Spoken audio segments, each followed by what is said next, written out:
Here we go.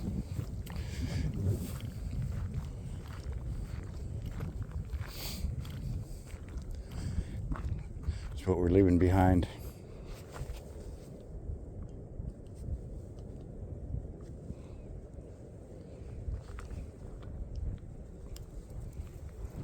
Always making sure I get this right. I don't want too much horizon line.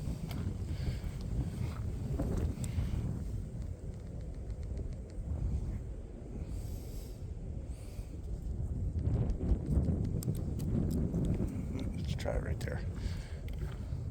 So, I want to get one of these campsites. This campsite right here, number 79, you can see the post. If you come over here, I was walking around while the batteries were charging and having a snack and a drink. But if you look over here, you can see this. People have camped here for so many years that there's a trail right here, and it's all worn down and it goes right down to there. If you got a canoe, you can hike a canoe right down to there and fish all day. So I got to remember campsite 79, and well, anywhere along this ridge. I'm sure all these campsites probably have a little trail going to the lakeside. Even where I parked the van, there's one behind there. It goes down. A tree fell over it, but it's there.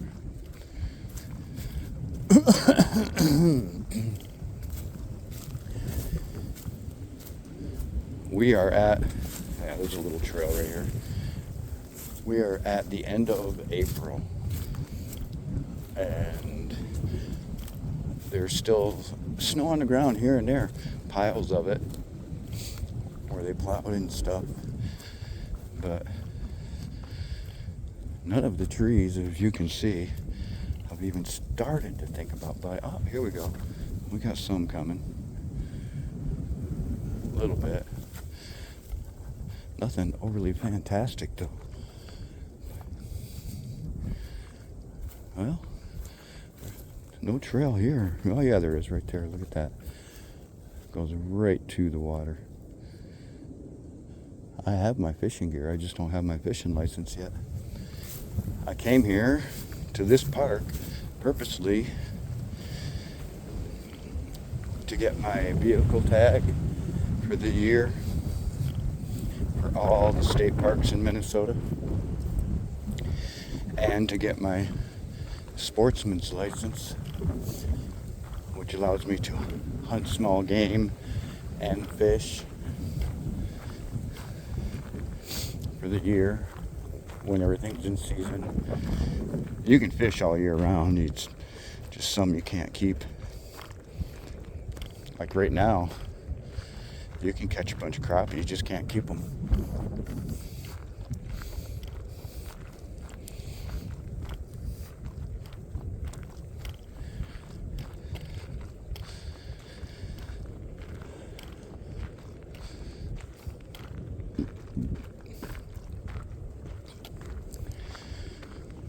So right here,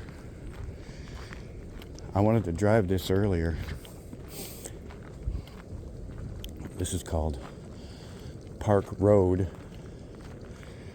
where you come up from there and you can turn right here, and it goes through the park. Has a few places you can stop and hike and stuff, but it's basically a really slow scenic drive through all of Maplewood State Park. Goes down to the Lita boat launch and then drives by there. But we are going to go, this is the other campground. We went down in there and it comes loops around, but this also goes up to another campground. We're gonna go up this just because I wanted the hills. This is also part of that for the mountain bike trail. Okay, let's see. We are right. Oh, it even says where we are. You are here.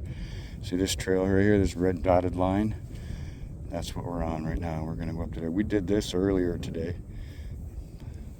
That was a nice little hike. Windy as hell up on the top there. But, yeah. So we're going to go from here up to here and then back down to this. We're not going to go around. Maybe be an easy walk, but because it's all dirt road and pavement, but I don't know. We'll see when we get to the end of this how much energy I have. It's just about 2:30 right now, so plenty of daylight, that's for sure.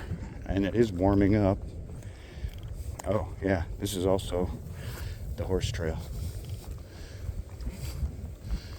but the park isn't open yet for all the activities, so we're not going to see horses. If we see anything, it's going to be people doing exactly what I'm doing, just hiking early in the year.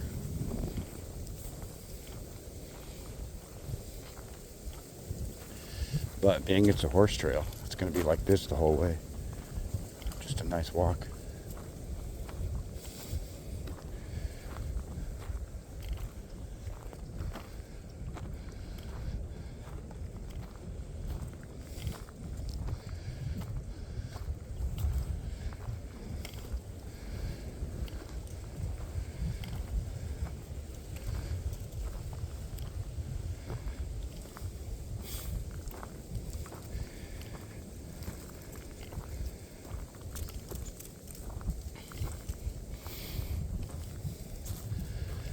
Water runs down this so much they had to put erosion guides in. Otherwise the whole trail would look just like this all the way up and be all washed out. These stop that from happening a lot.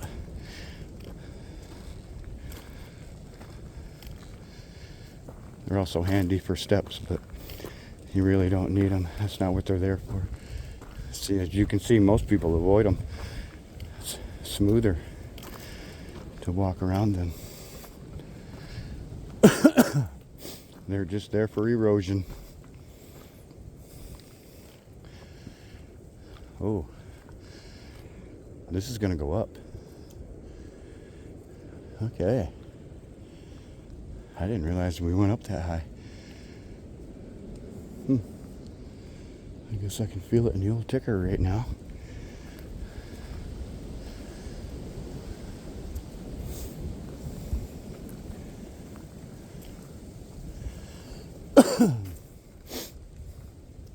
Oh yeah, she goes right straight up, don't she? No switchbacks on this girl. Look at that draw. Man, oh man, I wish you could hunt here. I'd move here if you can hunt here.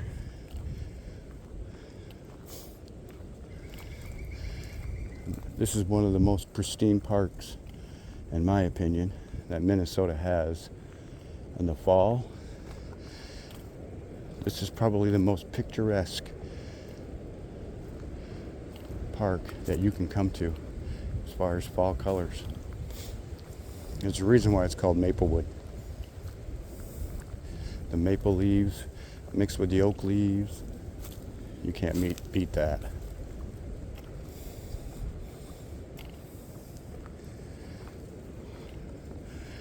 It's easy to see through.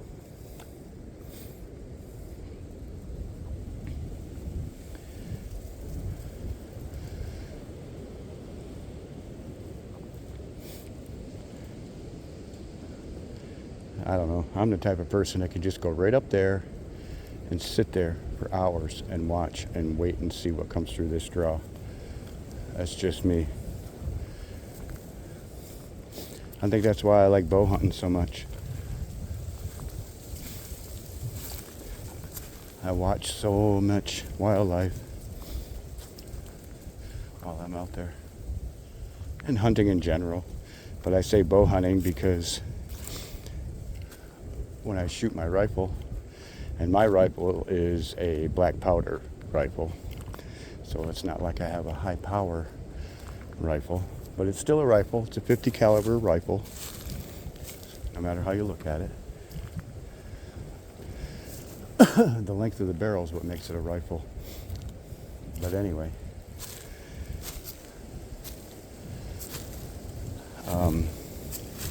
I say bow hunting because you're more apt to sit still and watch wildlife move into you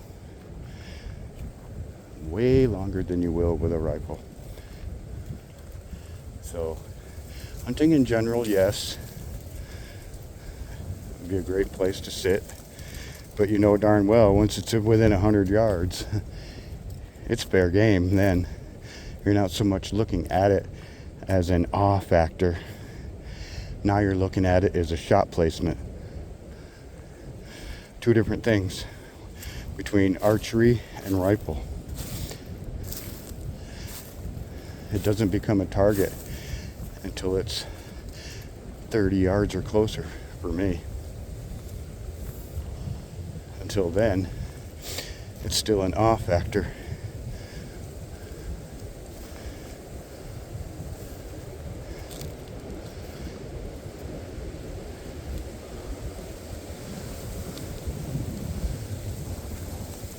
Awe factor meaning, wow, look at that thing, you know?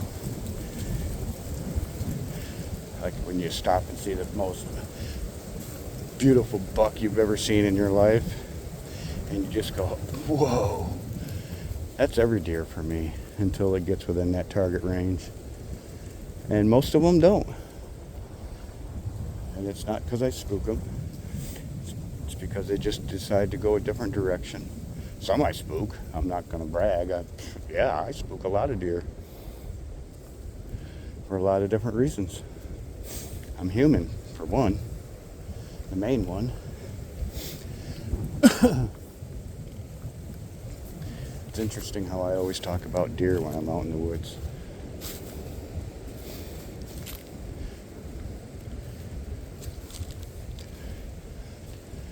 Two and a half weeks into, maybe 3 weeks into turkey season, and I'm still talking deer. I think it's just because of the way the woods look right now. It just looks like October to me and not April. I should say May. It's going to be May in 2 days. So, and I'm not complaining. I mean, it's nice weather. I'm in no hurry for the mosquitoes to come out. I can tolerate the wind right now. Don't get me wrong. I'm a Minnesota whiner just like most Minnesotans. Oh, it's cold. And then summer comes. Oh my God, it's hot as hell. Typical Minnesotan. Look how cleared out this is. I don't know if it's browse or do they just keep it clean for hikers or what's the deal here. This is really cleaned out.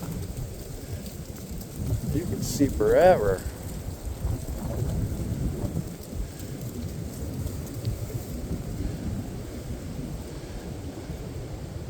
Dang. This is really cool. I am glad I came this way.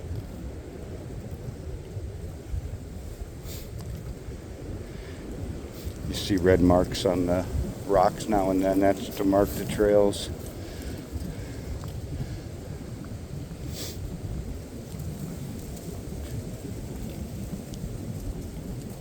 In the open fields, you'll see fence posts hammered into the ground along the trail with red paint on them. Sometimes they paint the trees.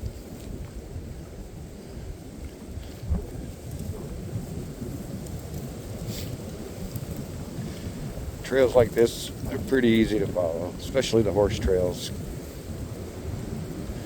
But some hiking trails are used more than others, so they don't get wore out if they're not used as much.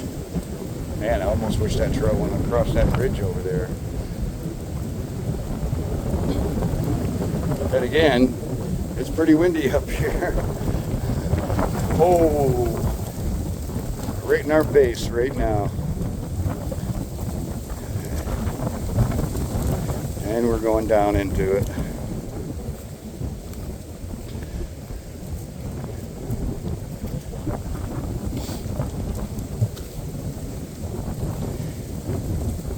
There are a lot of steep ridges in this park. So if you're a mountain biker, be prepared for that. Or even a horseback rider. This is the horseback trail right here. And it's pretty steep. So if you've never ridden a horse and you decide to come out here to do it, keep that in mind. If you ever see stuff like this, especially on a horse trail, kick that off to the side, because that'll trip up a horse in no time. But even hikers not paying attention, twist an ankle on that.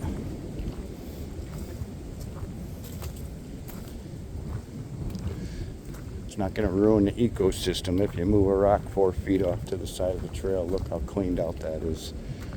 Good Lord, I believe that used to be a trail at some time, because that's just too perfect. Wow. Okay. I like this trail. Some of the trails in here have names. Some don't. I don't know what the deal is with that. There's no specific map just for hiking trails, and so be it for the horse trails and all that. They're all on one map. They're just color coded. Here comes some people coming at us. Let's see how camera friendly they are. And you can usually tell because they look away or look down. Let's see what their reaction is.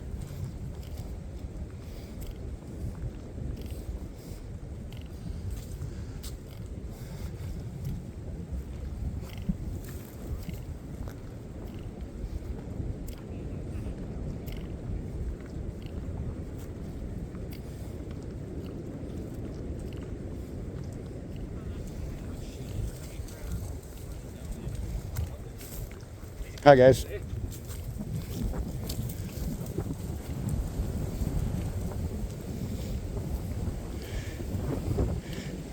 Sounded foreign.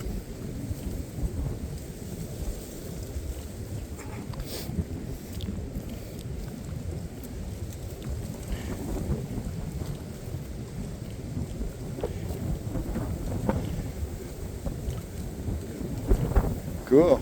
Coming down here next to a pond.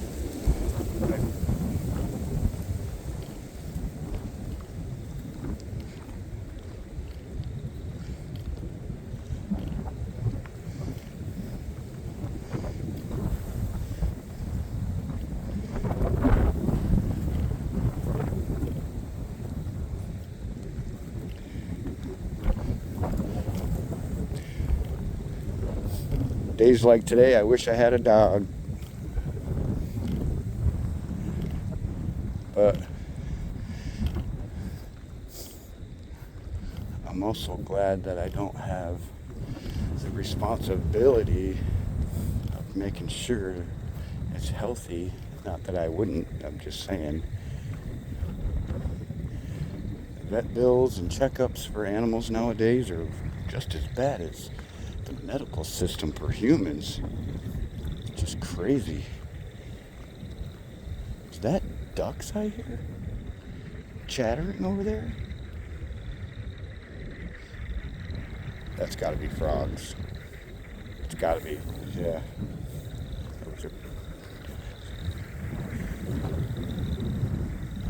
But even that is too early. I can't believe they're coming up out of the muck. But I'll be goddamned if it's not. Those are frogs. Let's see how close we can get before they shut the hell up. Phew, not close at all. Wow. That was crazy. Hey. Okay.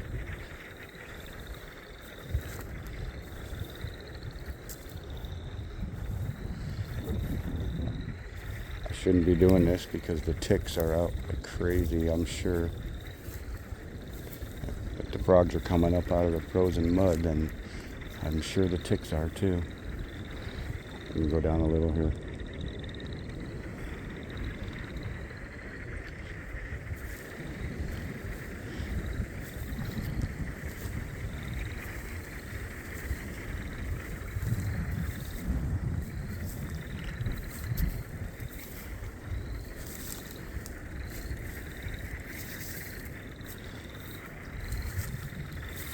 just smell the swamp mud. All the frog poop. Can't see any, but you can hear them.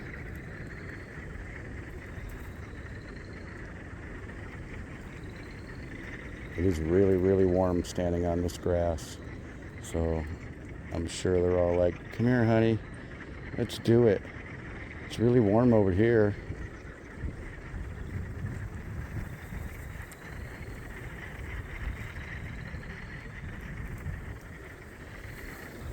Okay, enough aquatic nature.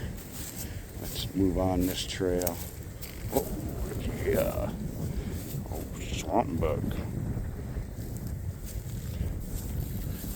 Swamp bug said hello. He's a youngin'. That's a short scrape. That's not even 12 inches high, 12 inches long for a scrape. He's a short little guy. All right, let's fix the camera a little bit.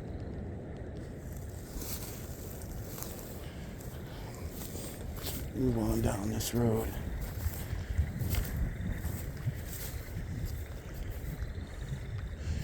Had our little National Geographic moment. Let's carry on.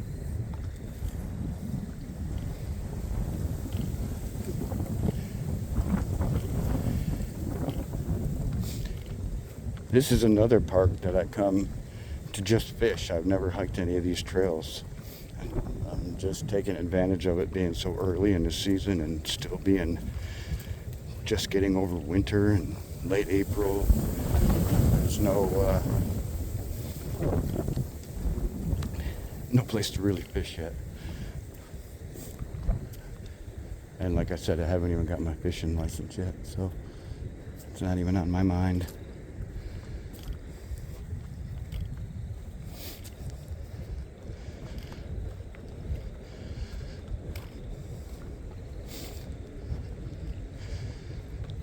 But now that I've said that, I'm kind of getting into this whole hiking thing. Really goes hand in hand with the type of hunter I am.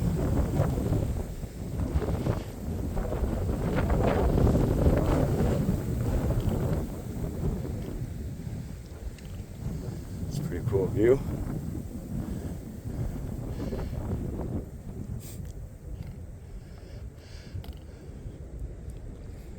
It would be cool to bring horses here and ride around. There's a bunch of horse trails in here. So it's not like you just come here and ride around for an hour and go, well, now what? You could spend the day in here. Probably the weekend. Do all the trails one way, then do them all backwards the next day.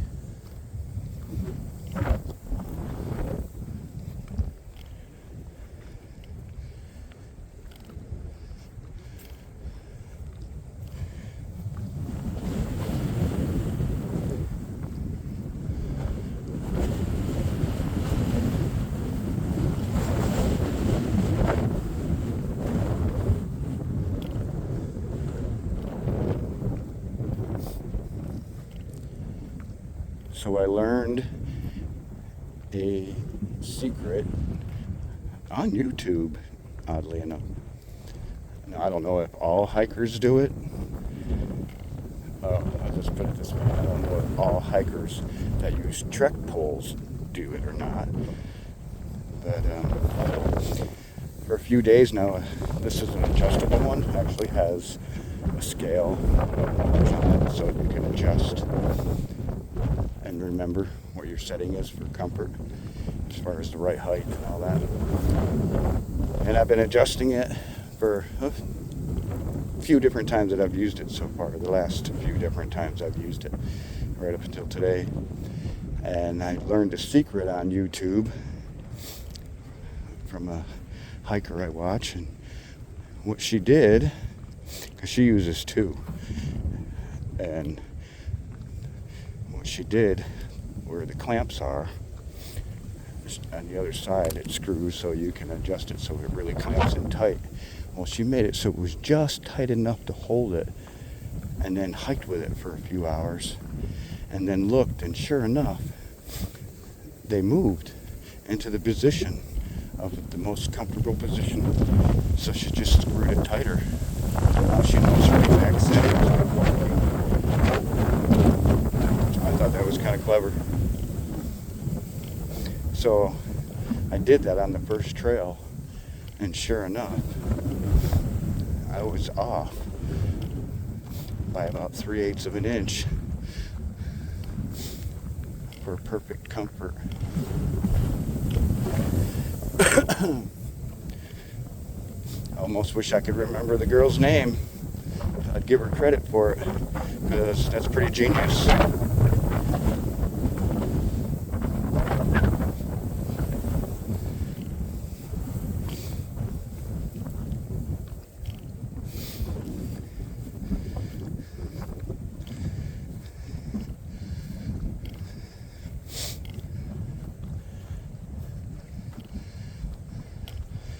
Yeah, it just falls right into place. You know, every time I take a step, put my trek pole down, it's just perfect height. So it's almost like my hand is naturally walking like this.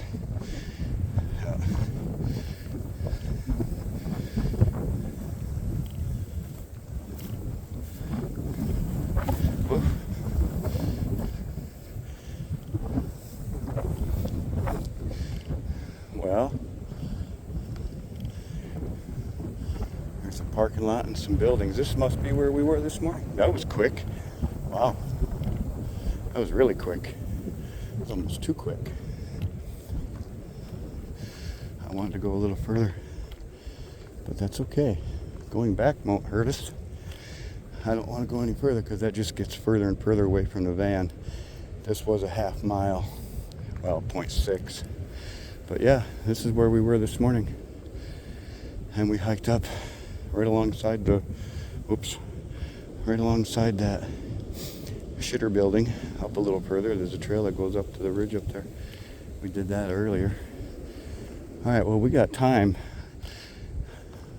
I was looking at the map while everything was charging and making my mind up to do this trail because it was a quickie.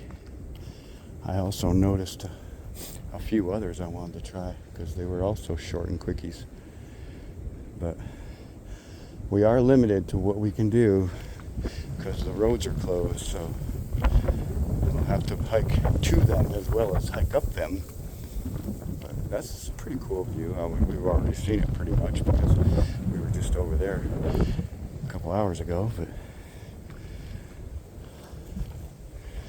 this ain't all bad up here.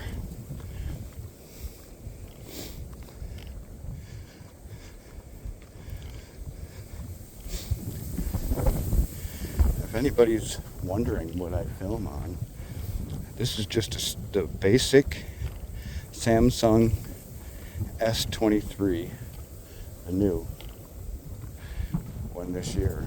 It's not the Plus or anything, it's just a basic model, you know, like the S10 was I had, but this is just the S23, and that's what I film on. I film raw footage on the field. I just turn on the video and just go. I don't screw around with filters. And the reason why I don't do that is because sometimes I film different segments and I forget that I filtered some. And then when you make the full length out of it, it looks retarded when it goes from filter to not. It just doesn't look right. So I don't mess with filters when I'm filming raw footage in the field ever. I don't know if that's a tip for anybody, but for me, it's a lot easier to do all your filtering when you're sitting at your bench or sitting at your table, wherever you do your editing, and have a priority list.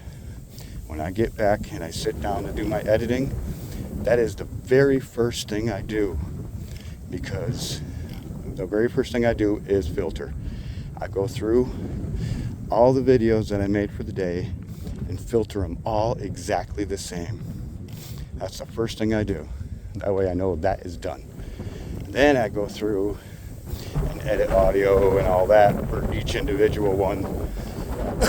because sometimes it's better to cut the live audio and dub it in yourself because you just can't hear it or whatever. So you got to check your audio. So I do that next.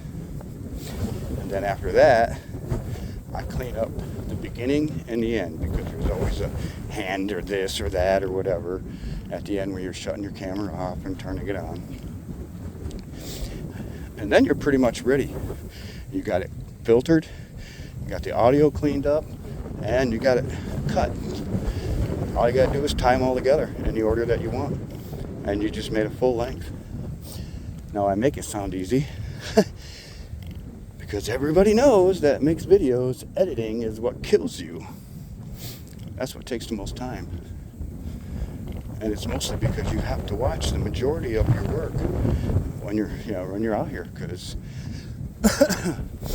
there might be a 14-second segment out of an hour-long trail that you hiked that you said something that you want to remember, or you want people to remember, but the rest of the trail is just bleh. So you got to go through all that and find that one spot that you want and cut it out, put it where you want it, so that kind of editing takes time.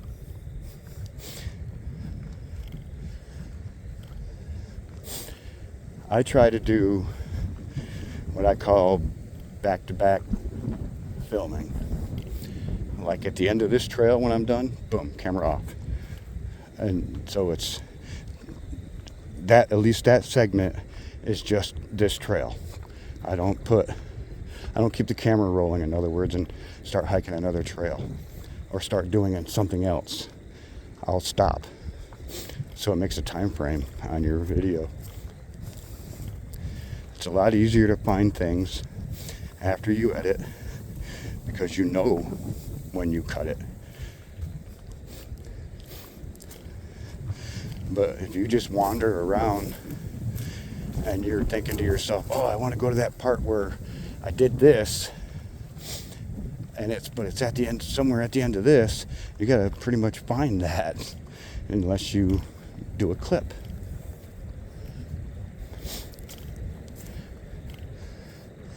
These may or may not be tips for somebody, but that's how I do it anyway. It just makes my life easier when I'm sitting at the desk putting all the clips together, because all I gotta do is cut the beginning, cut the end, where my hands are in the film and all that, filter it, check the audio, tie it into whatever one I want it tied into, and video done. Doesn't take a lot of expensive equipment. I mean, it could. This phone was expensive, whatever, $800, $900, whatever people pay for them nowadays. But I would not. Well, I can't say I would not.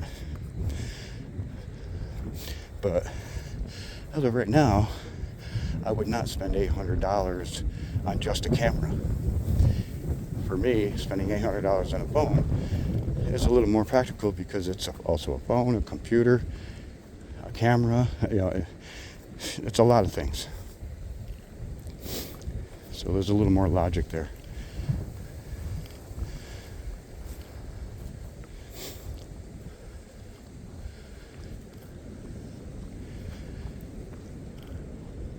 And that leads me into the editing. You can have your expensive cameras, and one day I may have one. I'm not knocking expensive cameras. I think if you got the money, definitely do it. I mean, I have some money. I could buy one. But what I'm doing is just working. It's working really well. The built-in stabilizer in this phone works relatively well. It's not a floating stabilizer. It's a built-in. So it's going to have a little bit of jarriness, like every time I take a step, the camera does rocking, rolling. So it doesn't have a gyration stabilizer, but it's working. I'm not seeing a reason to spend a lot of money on this right now. far as equipment.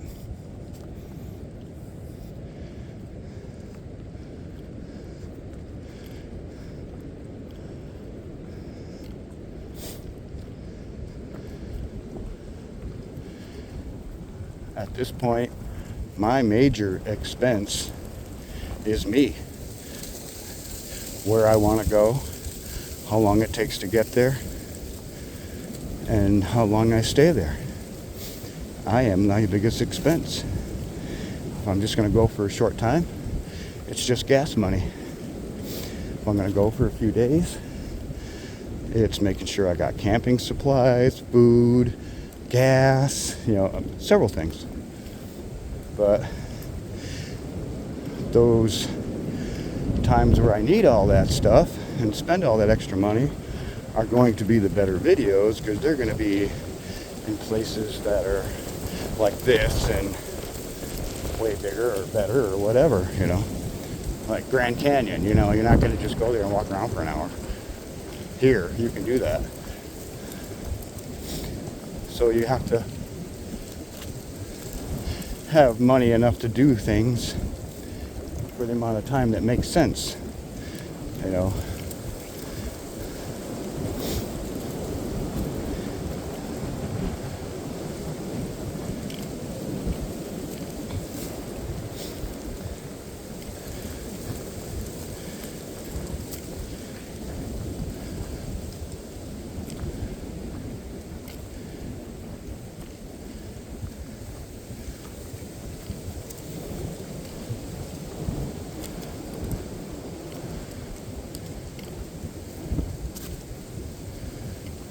Quite a little jaunt up that.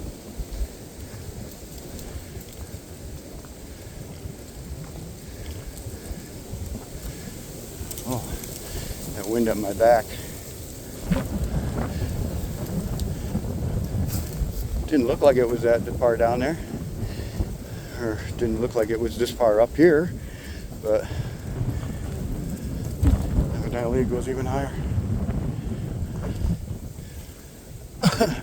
They should have ran a trail that went right around and all the way up to that. And just put a seat up there.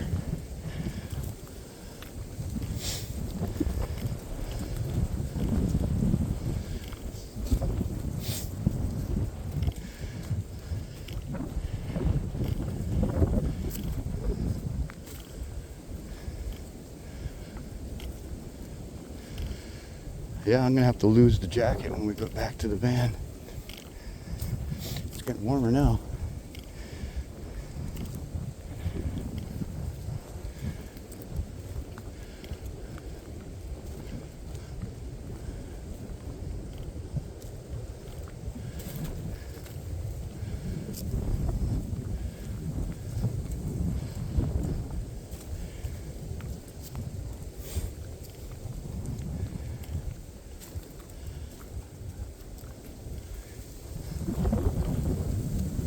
Quite nice up here,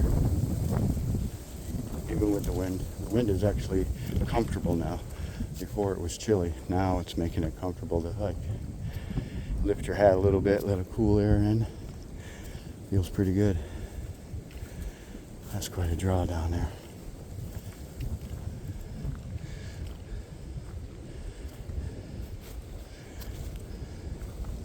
Look at that. That's crazy.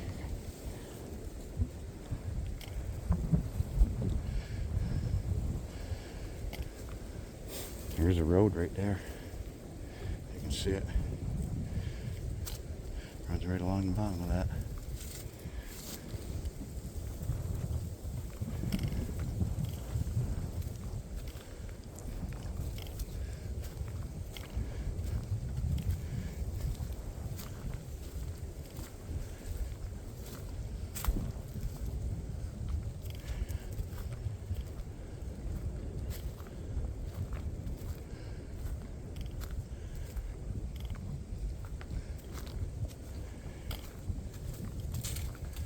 Well, other than the steepness, this literally was a walk in the park. And even the steepness wasn't even that bad. I mean, I'm not in too bad a shape, but I am 60 and I'm doing it okay.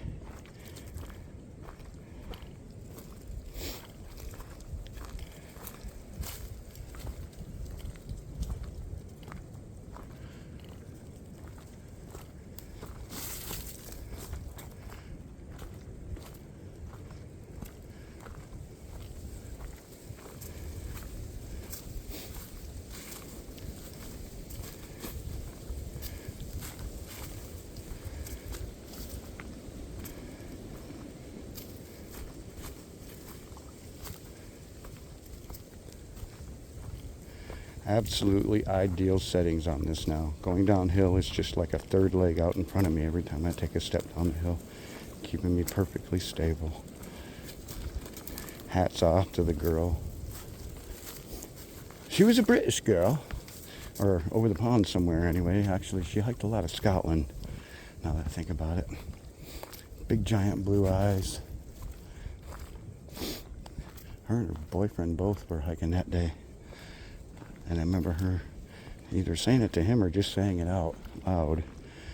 That's how she adjusted her trekking pole. Was, in case you didn't hear me before because it was windy, I'll say it again. These trekking poles have a lock nut on one side and a slip clamp on the other. And down the pole, there's numbers. Well, what she did was she loosened it just enough so it would hold it firm, but still slide relatively easily. And she hiked with it for a couple, 3 hours, and then looked at it and noticed that she was way off from what she thought were her settings, and locked it in. So I thought, I gotta try that. So this morning when I hiked that out the trail, I did it. I left it just tight enough so the pipe could slip up and down inside to where it wanted to be comfortable on its own for me jamming it down. You know, not necessarily jamming it hard, but just in walking in general, putting it down and then walking. It actually set itself, and then I locked it into place. So now I know exactly where to set this, which is right around 44 inches. How was that for cool? So hats off to the girl for figuring that out. Either she learned it or she figured it out on her own. But brilliant, as she said.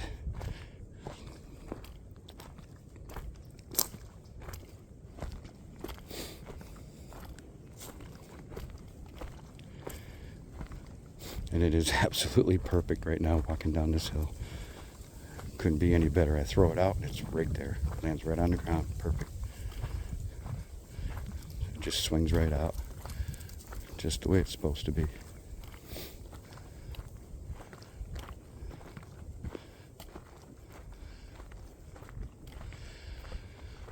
Well, I do believe we are at the bottom.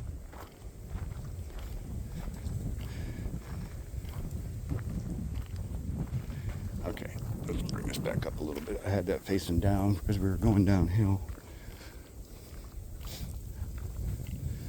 It's all those little things you do while you're in the field that sometimes you forget. And next thing you know, you go home and you're looking at your video and you realize you've been filming the ground for 2 hours.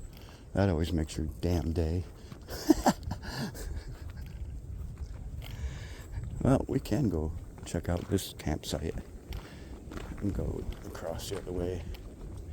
I believe we can.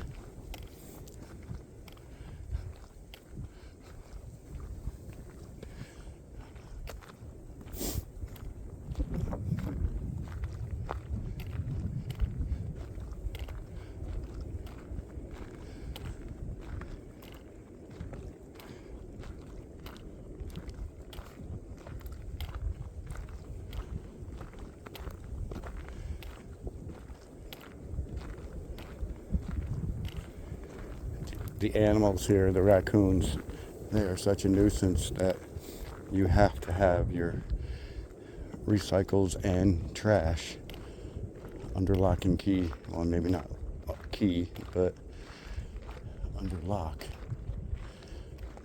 because them raccoons, they don't care. They'll come right into your campsite and just take it from you. They're so used to being seen by people all the time, especially the young ones. You know how kids are. They see a wild animal and they want to feed it.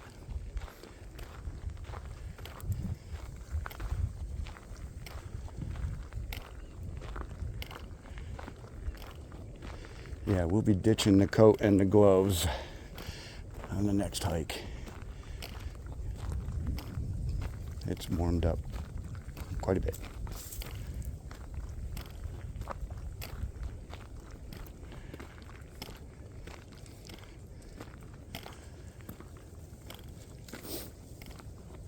So pretty much any of these campsites here on this section along this lake would be good enough to camp in and still fish. I mean, it would be nice to get one down here along the shoreline, but even if you were up in here, it really wouldn't matter, because there's a road that goes alongside.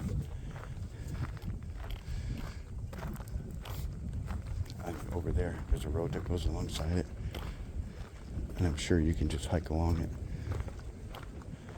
Drop a line in anywhere.